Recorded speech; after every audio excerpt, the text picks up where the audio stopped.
Okay, um, good evening, and it is tonight we're going to be learning Mem Vav Amud Beis, though starting on the bottom of Mem Vav Amud Aleph, and as well Daf Mem Zayin, and Baruch Hashem we will finish Parak Kira tonight, Mirz Hashem, which is very exciting. Parak Kira is known for its lumdus as well as halacha l'maisa. We've navigated a lot of it. We've spoken a lot about a tanur and a little bit about a kupach, and primarily about a kira. And very, very well-known sugyas of Reb Shimon and Reb Yehuda in regards to davar she'eino miskavein, and in regards to malacha she'eino tzricha legufa. This is a real shas parak, Baruch Hashem. And the last page doesn't disappoint. It's going to be in the same regard, speaking a little bit more about Reb Shimon's shita of Lesle Muksa, and some other nice details and stories. So Baruch Hashem. So excited to finish yet another parak. So let's get started. We're in the bottom of Mem Vav Amud Aleph, about 8 lines up. The first of the longest lines. With your permission, I'll just mute all of you to make sure that everyone can hear properly. Okay, here we go. Amar Rav Yehuda, Shraga de Mishcha Shari L'Tiltula. According to the world of Rav Shimon, of course, this Rav Yehuda is an Amora. He's not the Tana who argues with Rav Shimon. It's not that Rav Yehuda. And you know that because of who he's arguing with, and because Amar Rav Yehuda is an interesting introduction to a conversation by Tanaim. Usually by Tanaim we have Ditznan, Tanya, Tanu Rabbanan, and usually with the Amoraim we usually go straight to the punch. Sometimes it'll say Itmar. So there's usually phraseologies that we need to be familiar with. So here, just having that sensitivity to recognize that it's the same name of Rav Yehuda, but that it's not the Bar Plugta of Rav Shimon. So this Rav Shimon that we're talking about, of course, holds Lesle Muksa. So he held that it's permissible to hold a shraga de mishcha, a candelabra that typically would have oil in it, not while it's lit, as we know that Reb Shimon would not have allowed for that. We're going to discuss that right now. Shari l'tiltula, it's mutter to carry that on Shabbos when there is no fire in the candelabra. However, the nafta, aser l'tiltula, if it was the type of candelabra in which they used pitch, which we discussed in the beginning of Parak Bama Malikin, of whether it's appropriate to use pitch because it's reach ra, whatever the case may be, is that mutter to move on Shabbos. So this shita of Rabbi Yehuda the Amora says aser l'tiltula. However, Rabbi and Rav Yosef argue. They say the Amrei Tarvaihu. They both say the Nafta Nami Shari L'Tiltula. They hold that it's mutter to hold that as well.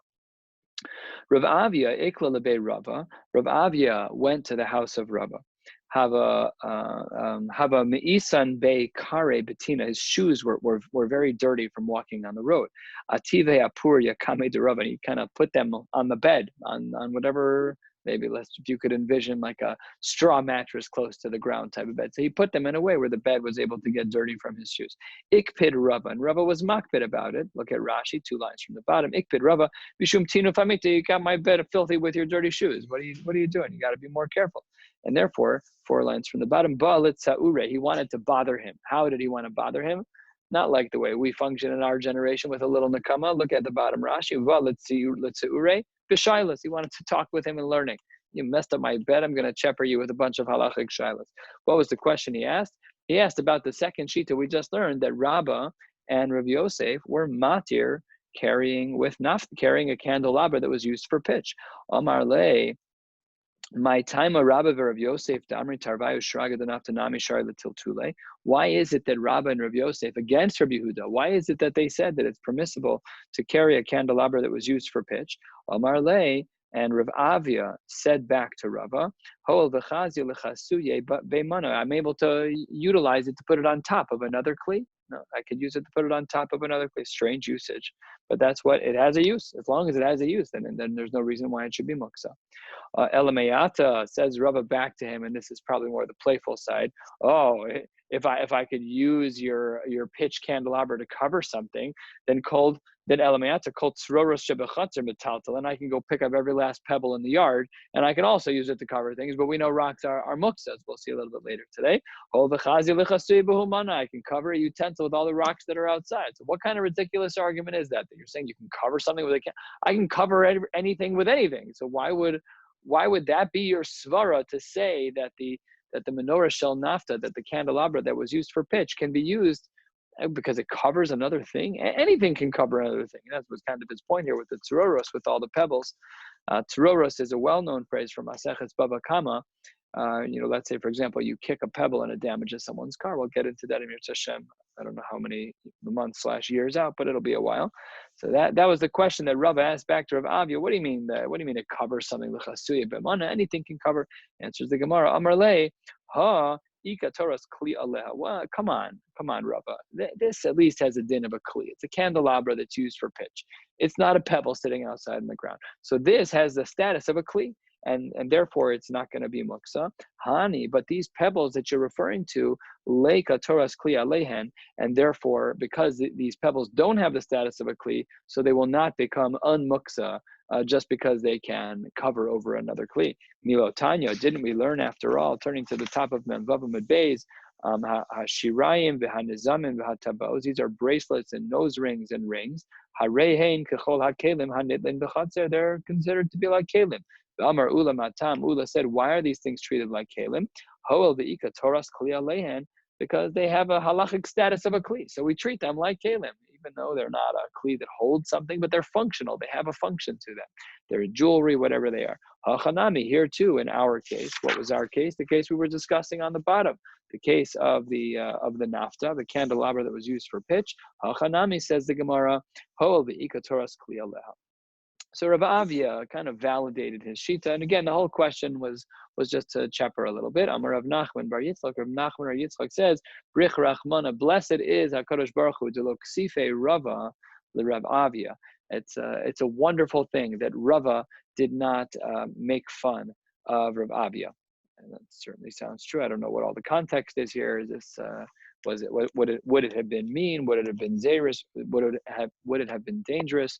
We know that Rava and Rav Zera were involved in the story on Purim when they were drinking and one killed another person. They did Tchias HaMesem, so maybe you really don't want to mess with Rava.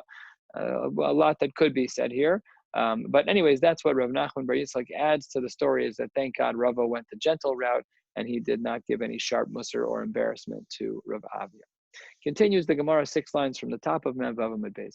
Rami le Abai le Rabba. Rami le Abai le Rabba. Abai asks a question. Remember the word Rami or Ramin, who is always two contradictory Marimakomos. Tanya, here's source number 1. Mosar Hashem and Shebener. B'shebeka'ara asar v'Reb Shimon matir. Here's source number 1, that Reb Shimon is lenient in regards to extra oil that can be found in a candelabra that's used for oil, or in a ka'ara. We spoke about this the other day. There are 2 types of ka'ara, one that's similar to a kos, one that's similar to a bigger, one that's similar to a nair, to a smaller item. Whatever the case may be, this one's bigger than your average candle. So either way, Reb Shimon was matir. Alma, what do we see from there? The Reb Shimon lesle muksa, as we've heard 50 times in the last week, that Reb Shimon does not hold of muksa, or doesn't hold of muksa like we hold of muksa. As we pointed out yesterday, machlokas, does he say that it's only by grogros utzimukim? Does he also say that it's by things that are ke'ein grogros utzimukim? Or does Reb Shimon hold that the only cases of muksa are by cases of Mosar, Hashem, and Shebener when the candle is actually lit? We'll get into that a little bit tonight as well. So this is Shita number 1, the source number 1, I should say, that Abaye is asking Rabba, that we see from this source that the fact that Reb Shimon was matir by Mosar, Hashem, and Shebener b'ka'ara, that he doesn't hold a muksa. Source number 2, or minhu, Reb Shimon Omer, kol she'ein mumo nikar me'erev yom tov, ein ze min hamucha. This is speaking about a very specific din in regards to a bechor.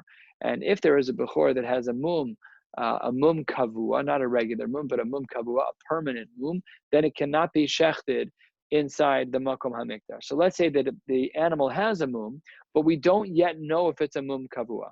Fine, that's our scenario. The bechor has a mum, but we don't know if it's a mum kavua. So then Reb Shimon says, kol she'ein mumo nikar, if we don't know yet if it's going to be a mum kavua me'erev yontiv, we don't know from before yontiv, ein ze mina muchan, then this is not considered to be muchan. It's not considered to be fit for Shabbos. So that's a machlokas. That's a stira, because this doesn't imply, and it's basically the case, that Reb Shimon clearly holds that in regards to a bechor whose status of mum kavua is not yet clear as we enter into Yontif, so then that animal is considered not mina muchan. V'haraya, that Reb Shimon clearly seems to hold of muksa in this case. Says the Gemara, hachi hashta.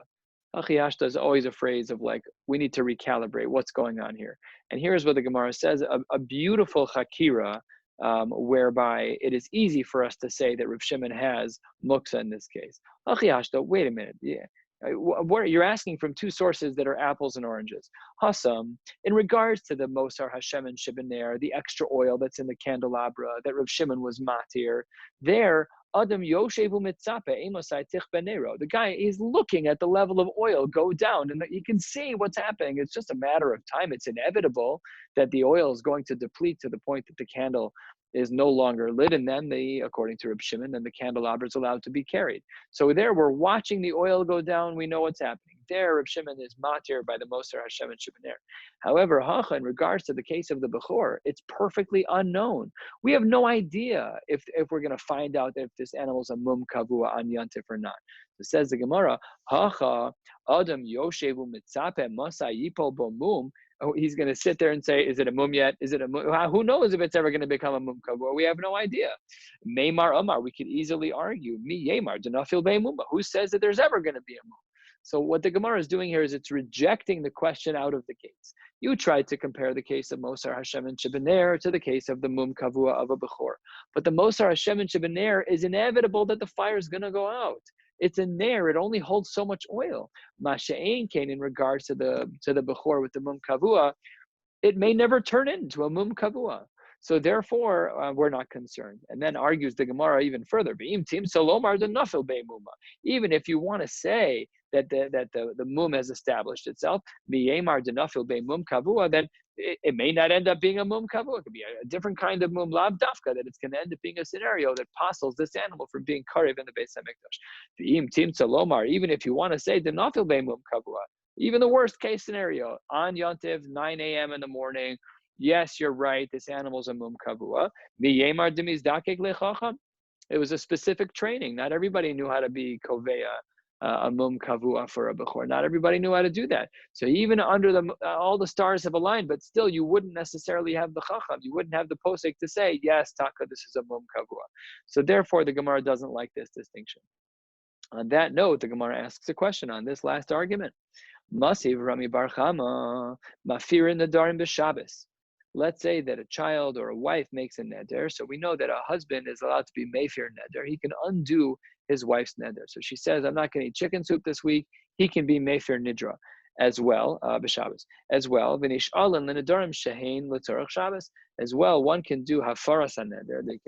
They can be shoal l'nedarim. Shoal l'nedarim doesn't mean ask. It means to undo in context, that they're allowed to undo their neder on Shabbos for the sake of Shabbos. So says the Gemara, ve'amai, why would that be the case? Lema, maybe we could say, mi yemar dimiz dakek labal. He can say to his wife, I'm going to undo your neder for the soup. I'm going to do it. I will. You can eat soup tonight. But maybe he won't. Maybe he won't end up executing. So then it should be just like before. So says the Gemara, Hasam kidder Rav Pinchas mishmei de Rava. Rav Pinchas says in the name of Rava. Dama Rav Pinchas mishmei de Rava kol hanoderes al das baila hinoderes. This goes to the very essence, not of the hafaras neder of the husband, but to the neder when it began. And that is that whenever a woman makes a neder, it's always al das baila. It's always with the will of her husband, and he's expressing his will. He still needs to execute, but she's still allowed to eat that food. Afal pi, right, the Rishonim, that when she goes into Shabbos, throughout all of Ben Hashmashos, it was still muksa to her, because migudis katzai Ben Hashmashos is katzai kolayam kula. During however long Ben Hashmashos is, no matter what, it was still the case that she'd be allowed to eat the food, even if that was the case, because of this shita of Rava, that it's always kol hanoderes al das baila hinoderes. First of the longest lines, Tashma nish'alin l'nedarim shel tzorach Shabbos b'Shabbos. Another source in the Tanaim. This is going to be found later on Kuf Nun Zayin, that we are allowed to be shoal neder. One is allowed to undo nedarim for the sake of Shabbos on Shabbos. Ve'amai, why? Maybe we won't find the posek to be matir neder. Says the Gemara, that argument is not good. Hasam, over there in regard, it's really this case. Over there in regards to the case of shol neder b'Shabbos, Yomi zakek lechacham. If you can't find the posek to be matir neder, sagyale begimel hedyotos. This is what we rely upon in regards to being matir neder by ataras nedarim by the yamim noraim. We can rely on gimel hedyotos for this. This is the marmako. We're allowed to rely on gimel hedyotos as it relates to being matir neder. However, hacha, in regards to the case of the Bechor, mi yemar demizdakek lechacham, you can't rely on gimel hedyotos to paskin on a mum kavua. There you need someone who's a specialist. It's not regular. You need someone who's really uniquely trained, and that may not happen. Good. Continues the Gemara. Rami le Abaye, we're 2/3 of the way down on Mem Vav Amud Beis. Abaye asks another contradiction. Rami, two sources, one against another. He asked this question to Rav Yosef. Mi Amar Rav Shimon kavsa motor letaltala.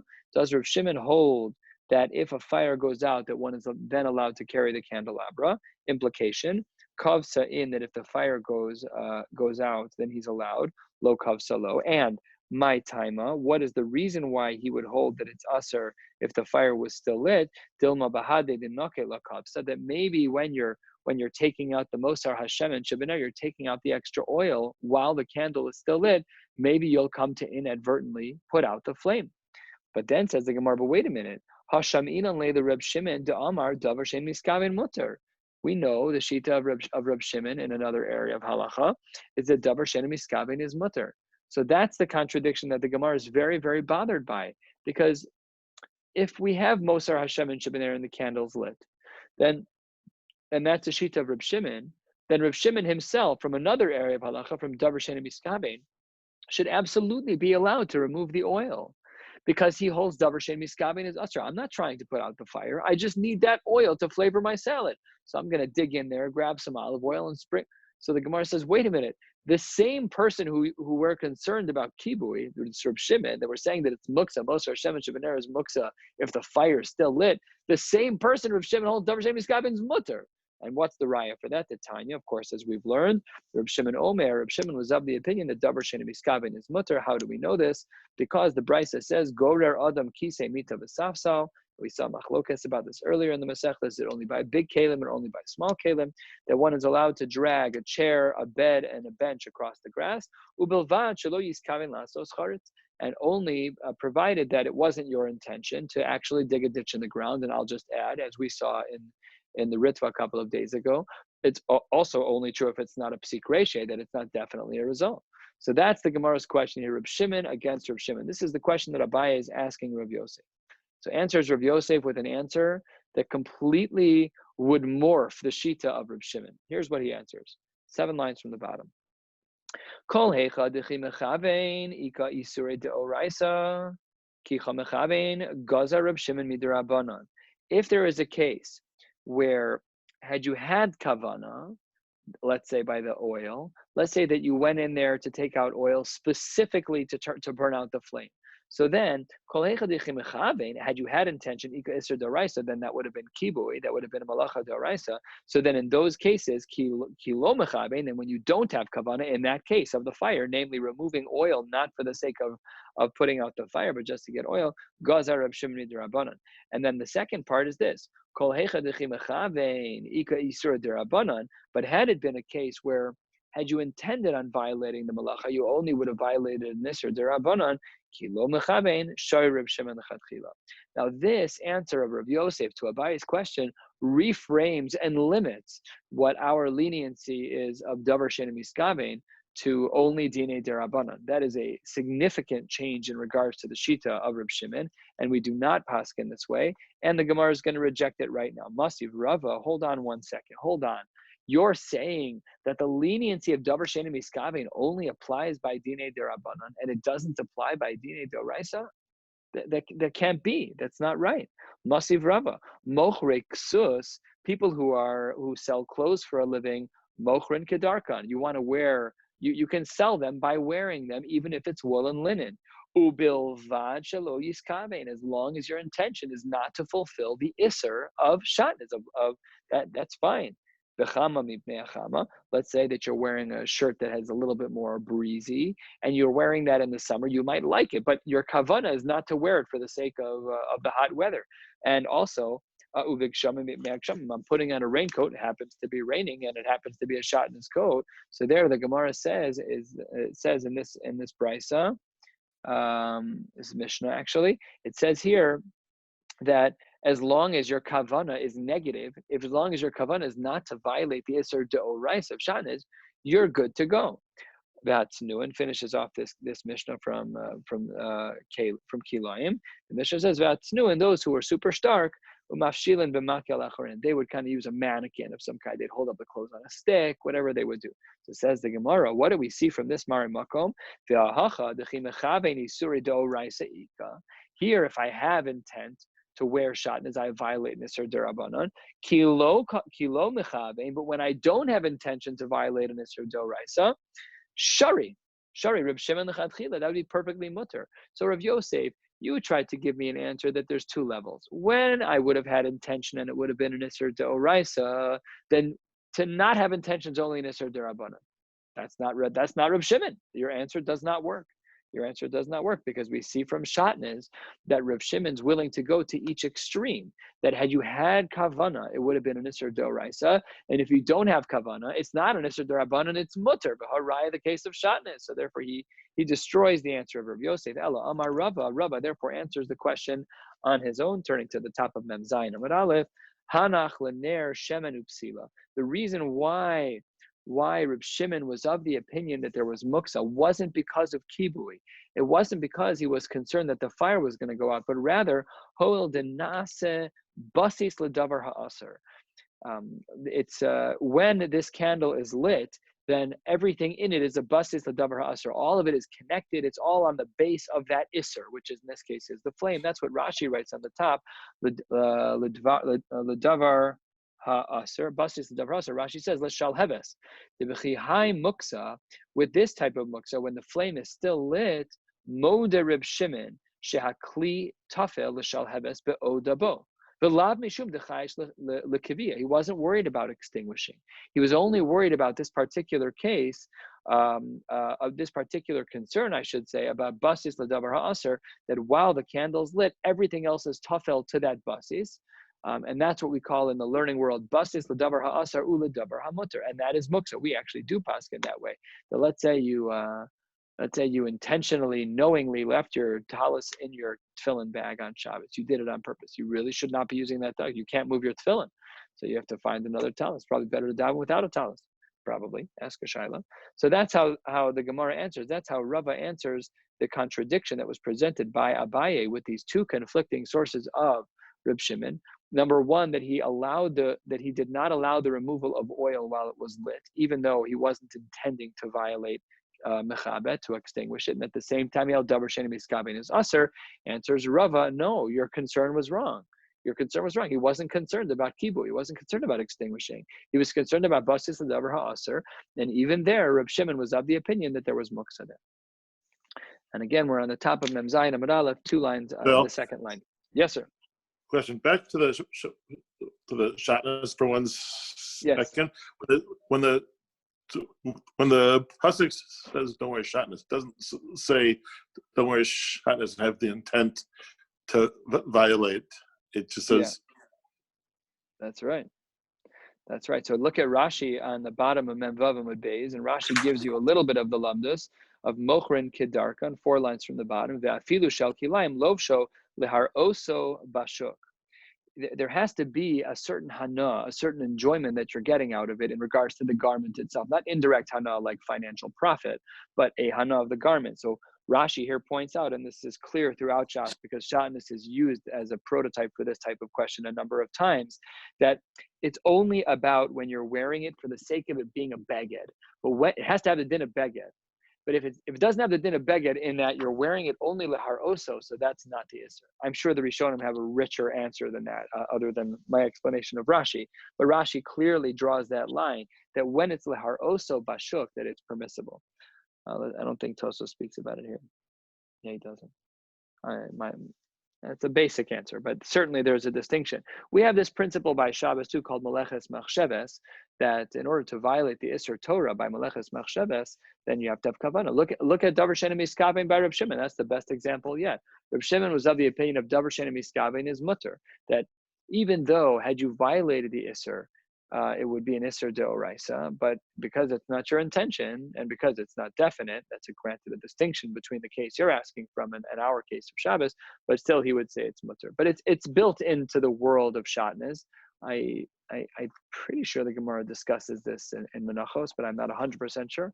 I could find a better answer than that. But Rashi already clearly defines for us that the distinction of Levisha and the distinction of Lehar Oso.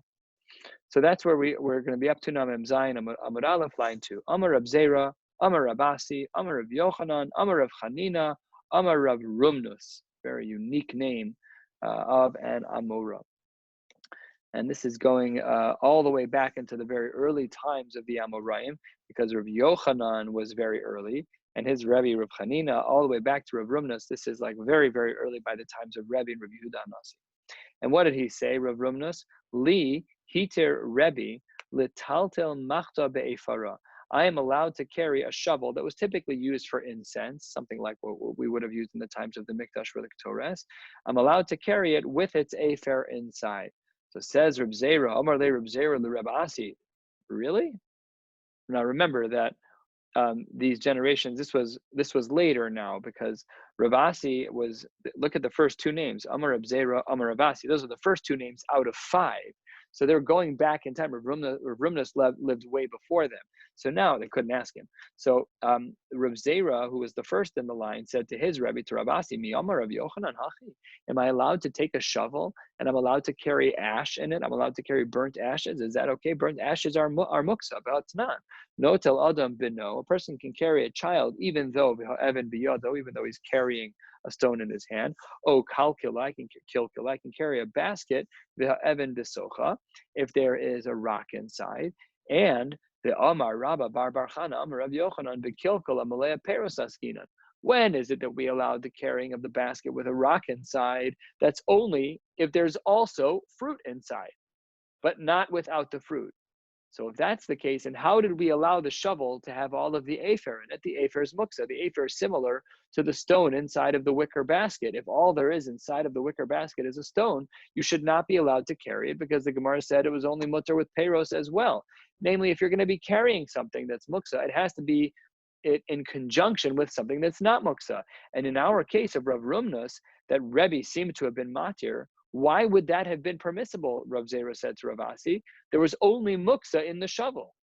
So says the Gemara, just to finish the inference, Taima the ispa pere. The reason why it was mutter to carry the basket that had a stone in it was because it had fruit. Ha lespa pere, but had there not been fruits in it, lo, I would not have been able to carry it. And then the power back to our question, taking this case of the fruit and the rock in the basket, we don't have the fruit. We don't have the non-muksa item that is otherwise found in this case of fruit. So how can we carry this afer, this ash, inside the shovel? Very interesting line. Ishtomen kishachada. He sat there a little. He was stumped.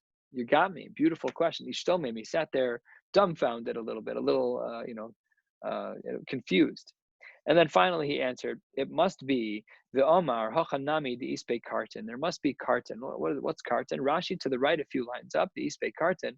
Shenishtairu min haor ulevona chazia lehareach. It's something that smells very good. You're right. The majority of what's in the shovel is ash. That's true.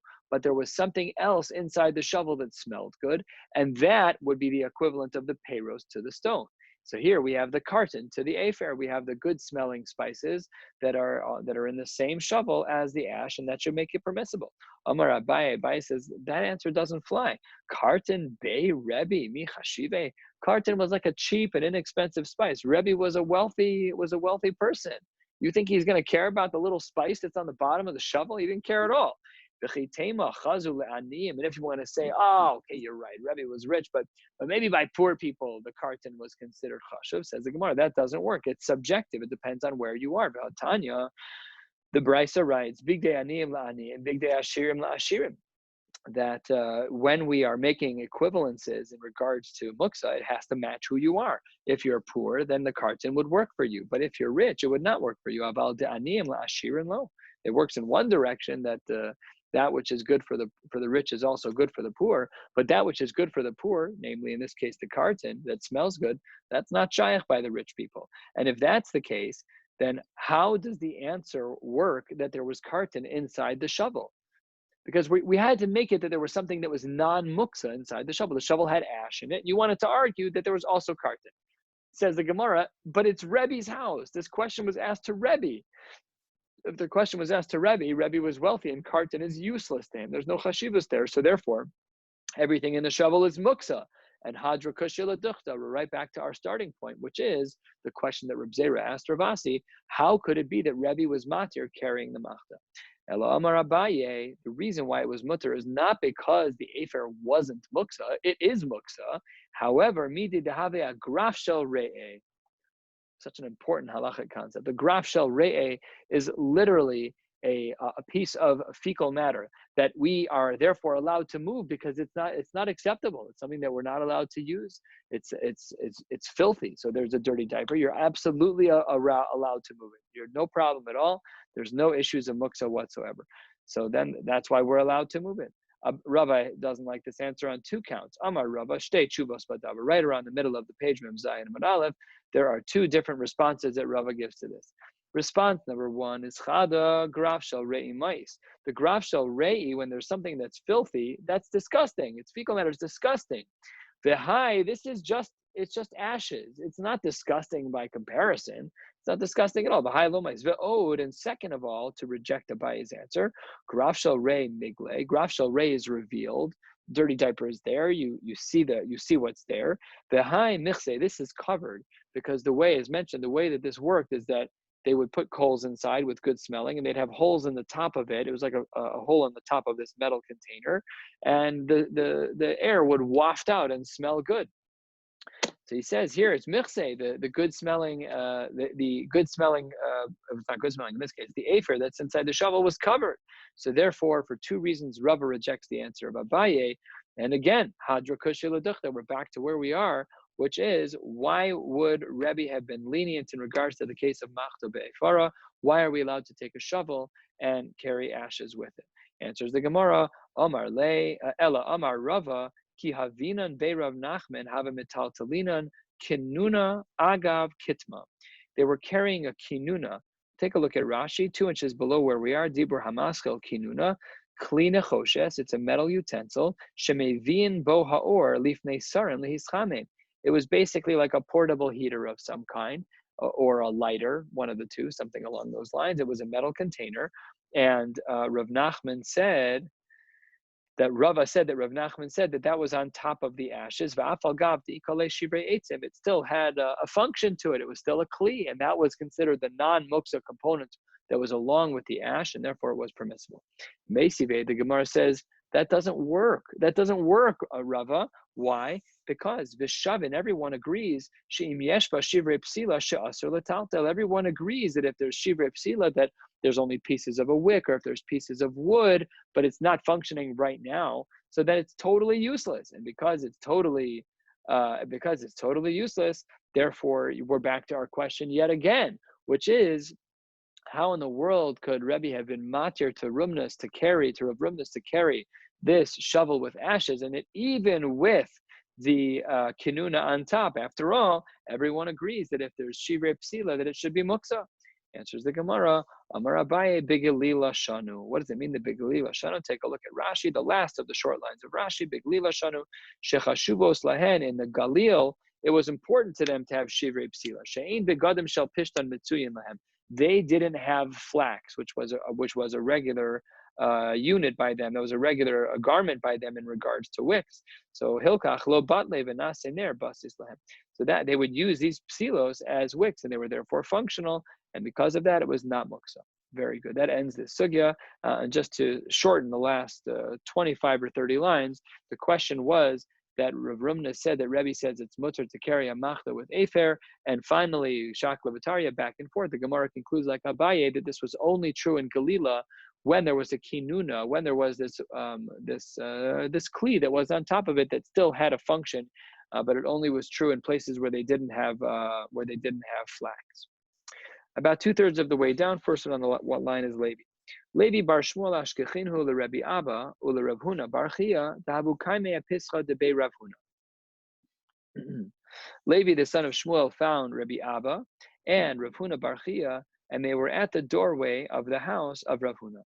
Amar Lahu, Mahu lahachzer mita shel tarsim b'Shabbos. Am I allowed to reconstruct a bed of tarsim? A bed of tarsim was made of parts. Take a look at Rashi Dibur Hamaskil Tarsim. It's the second of the widest lines of Rashi.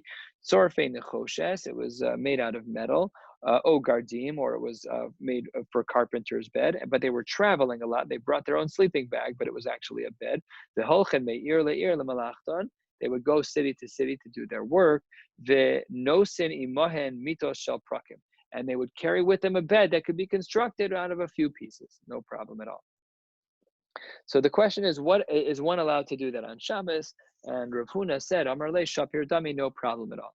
The Gemara gives the contrasting opinion, the Bar Plugta, also Lakamed Rav Yehuda, Omar, how can that be? Harav v'shmuel da amrei tarvayu amachzer mita shel tarsim Shabbos chayv chatas. You can't.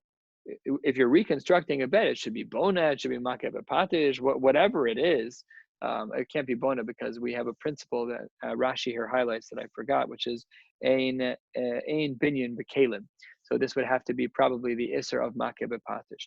So the Gemara here has two shitas. Rav Huna says it's mutter to build a mita shel tarsim, and Rav and Shmuel were of the opinion that it is chayav chatas. Those are very, very different opinions. No one's even saying isser derabanan. It's either you're chayav skila or it's mutter lechatchila.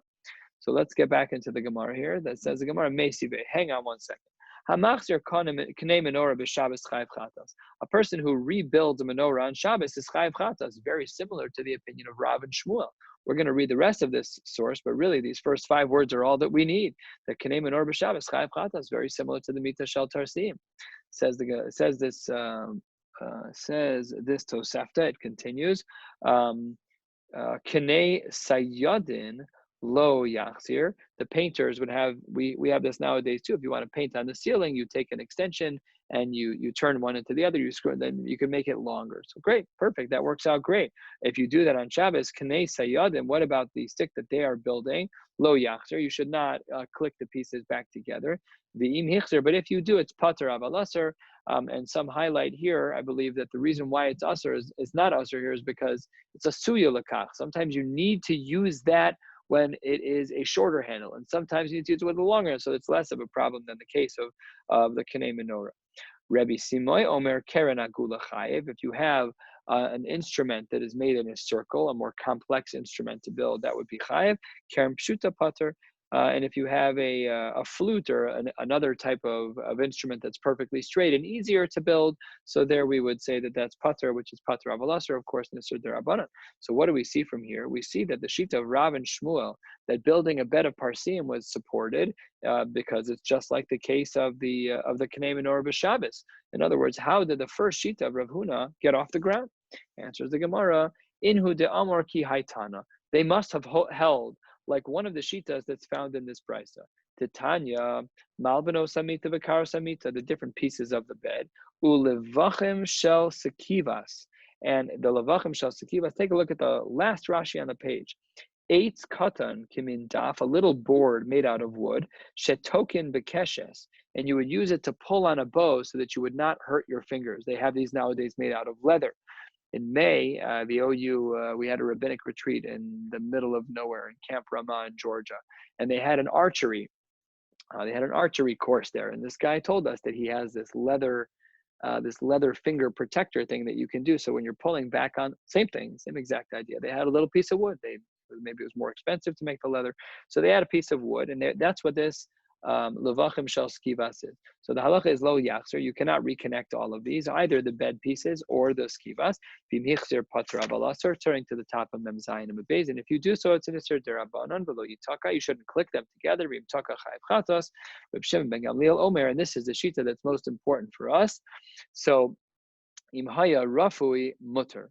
If the connections that you're making are rafui, if they are not very, very rigid and firm connections, so then that would be perfectly fine. These shilas come up in regards to puzzles, Lego pieces, those kinds of things. So the poskim distinguish between puzzles that click together very tightly. I've seen in the modern day poskim that they distinguish between regular Scrabble versus travel Scrabble. Travel Scrabble, the deluxe version, has little cubical boxes that you can drop each piece in. So that's a little bit more rigid. That's a little bit more like Kosave. So a lot of these kids' games, the Lego pieces snap into place. Really, we should not be using the things that are very firmly snapping in place, only the ones that are roughly. That's this shita, Reb Shimon ben Gamliel, haya roughly mutter. So this brings us back to clarify that first shita. And the first shita was that we are allowed to build the mita shel parsim. That's permissible because it's roughly. It was done in a way where it wasn't so tight. It wasn't like clicking pieces together. They inserted one into the other, but it wasn't an overly tight type of connection, and that was mutter. Bei Rav Chama, a similar story, Havamita Gilal Nisa.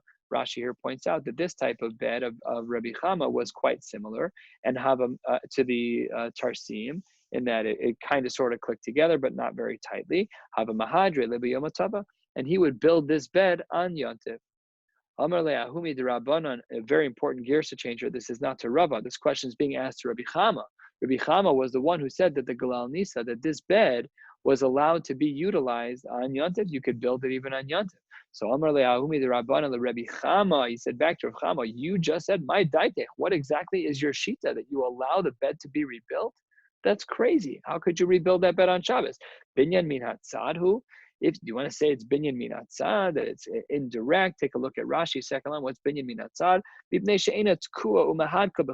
It's not stuck into place extremely tightly. It was being done in a more casual, indirect way. So nehi de isura, back in the Gemara, 6 lines down, nehi granted de isura de oraisa leka. I agree with you that there's no isur d'oraisa in such a case. Isur d'Rabbanan miha ika. However, there should at the very least be an isur d'Rabbanan. And what does he answer?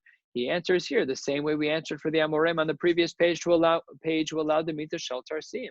Amar le anak Reb Shimon ben Gamliel spherely. I hold like Reb Shimon ben Gamliel, who holds that imhaya rafui mutter, that if the connection points of the pieces of the bed were done berifio and they were done in a weak fashion, then that would be considered permissible. And that brings us to this Mishnah about 10 lines down on Mem Zayin and Mebez, the last Mishnah in Perek Kira. And let's just jump right in.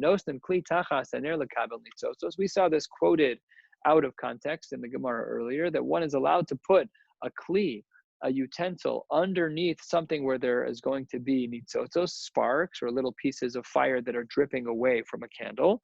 Not about the oil, not collecting the oil. That's its own shaila. That's not allowed because it's mevatel kli mehechano. So here, by nitzotos, it's allowed. We'll see in the Gemara why that's the case. Second din of the Mishnah, but when you put a utensil under the fire, you should not add water, because if you add water, then when a spark flies off and lands in the water, that's mechabe. We'll see soon that the Tanna Kama holds that this is called gram kibui. It's a semi-direct version of causing for extinguishing. Opens the Gemara, right by the large Gimel Mem. Wait a minute. Why are you allowed to put a kli underneath the nitzotzos? After all, you had a kli that was muchan, that was ready to be used on Shabbos, and by putting it under the nitzotzos are muksa, and therefore you're mavatel the kli. That's usur. We're not allowed to be mavatel kli mehechano. You're not allowed to take a kli that's currently mutter to use on Shabbos and nullify its usage by putting it under the nitzotzos. That's not allowed. Answers the Gemara, Amar Rabhuna Bered Rabbi Yoshua, nitzotzos ein bahen mamish. No. The nitzotzos, these sparks that are flying, they're nothing. Less be mamashas. They don't really have anything to them. They're just, it's nothing. They dissolve. I gave the example the other day, like a sparkler. That if you light a sparkler and you stand there and you put a plate underneath it, you'll see tiny little specks of whatever the material was that the sparkler was made of, but it's really not anything of note. And that's why here you are allowed to put a kli under a fire to catch nitzotzos, to catch the sparks, because you're not being mavatel kli mehechano. You're not being mavatel anything, because the status of the kli doesn't change, because you're not really collecting anything in the pot. Fine. The two dots. Below yitin letocho mine, you should not put water in this kli that's catching sparks. Mipnei, because, says the Mishnah, shu mechabe, because you're causing for extinguishing one of the 39 malachos. Lema tanan stomach Rabbi Yossi. Maybe we should argue that this is only like the shita of Rabbi Yossi, de amar goreim lekibui aser, who holds that causing a gram kibui is asur, that just being involved in the process. You didn't take a fire and dip it into the water. The sparks flew off on their own, but you're not allowed to be involved in the process. So that's a shita of Rav Yossi. Says the Gemara of Tizbara. Does that make any sense? Does it make any sense to say that if you put up this kli before Shabbos, that there's a gram kibui? How can that be? Only if it was on Shabbos. Let's see what the Gemara says. With Tizbara, does this make sense? Amor de Amar Reb Yossi b'Shabbos. I could understand the shita of Reb Yossi that there's a gram kibui that you're causing for extinguishing to take place if on Shabbos you took a kli and put it under a candle. That I understand. Be'erev Shabbos mi Amar. But if you put it up before Shabbos, would Reb Yossi still say that that's a gram kibui, that you're causing a problem of mechabe? And if you want to argue that even on Shabbos it might not be a problem, that for sure can't be. Because we have a separate brisa. You're allowed to put a kli underneath a fire even on Shabbos. That one is of course allowed to do so before Shabbos. You can catch the sparks, like the previous shita of Rav Huna. You're not being mavato kli mehechano, totally fine. And 4 lines before the end of the parak, below yitem letocho mayim, but you should not add water. Erev Shabbos, even from Erev Shabbos, you should not do that. Namely, that Rav Yosef does hold of gram kibui even from Erev Shabbos, which is a huge chiddush that he holds that way. All the more so, it's true on Shabbos. So says the Gemara, Ela Amar Ravashi afilu tema Rabbanon. You could understand it like Rabbi Yossi, but you can't. It doesn't only have to be like Rabbi Yossi. Rather, shani hacha mibnei shemekareves kibuyo. Let's take a look at Rashi here, the last 2 Rashis in the parak, just to get some clarity here. Elo Amar Ravashi says, Masnisan afilu leRabbana. We can even hold that our Mishnah that says that you're not supposed to add water is even the shita of the Rabbanan. And what do they hold? Let's see, Rashi says, Masnisan afilu leRabbanan de lo dame legram kibui. They don't think that this is similar to gram kibui at all. Asam kimati deleka lekelim dlekahu depakalahu v'grama be'almahu. It's so indirect. The Rabbanan are not concerned about this at all. Aval, however, zeshenosan hamayim mamish tachas haner mechabe mamishu v'gzeirami be'od yom atumi shechashecha. So they're holding that there's a certain din derabanan that one is that we are concerned about mechabe directly, because when you put that water underneath the fire on Shabbos directly and there are sparks coming out, that's just kibui, that's just mechabe, that's not allowed. And there, we were concerned of Erev Shabbos mi be'od yom. We were concerned about mi be'od yom because of mishech hashecha. We were concerned about putting out a pan of water under a fire before Shabbos because of what might happen on Shabbos, which they would hold is not a gram kibui, it's not indirect, but it's rather very direct. And that's why they hold that in this case it's mibnei shemekari besakibu. You make the fire go out still faster. And that's how this Mishnah, our Mishnah, could be understood both according to Rabbi Yossi and according to the Rabbanan. Hadron alach kira, Hadron alach kira, Hadron alach kira. Baruch Hashem, we are officially caught up. Today's daf was daf mem zayin, but because we don't learn on Fridays as mentioned, so tomorrow night will be a daf and a half, and Saturday night will be a daf and a half as well. And the Hashem will see you tomorrow night at 9 o'clock.